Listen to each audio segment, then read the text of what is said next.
Hey coaches, Travis here with the Kingdom Coaching Minute. And last week we talked about the first key to building a kingdom culture in your program, and that is taking care of yourself. If the leader's healthy, program's healthy. If the leader's unhealthy, there's a high likelihood that the program is unhealthy. And so we talked about things like caring for yourself spiritually, professionally, making sure you're continuing to grow.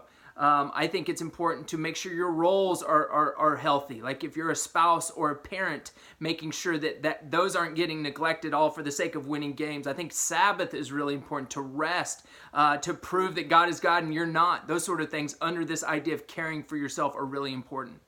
So today I want to talk about key number 2, and that's simply working hard. Colossians 3:23 says, work as though you're working for the Lord, not man.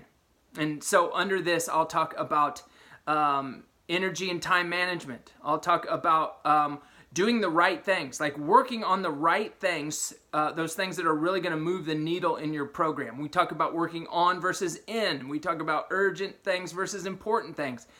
Just making sure you're working really hard. But then I want to add this little piece in at the end, because this is where I think it gets coaches. Work really, really hard, like get after it. But then you've got to trust the Lord. Work really hard and then lay it down, because oftentimes we work hard and then we take it home with us at night.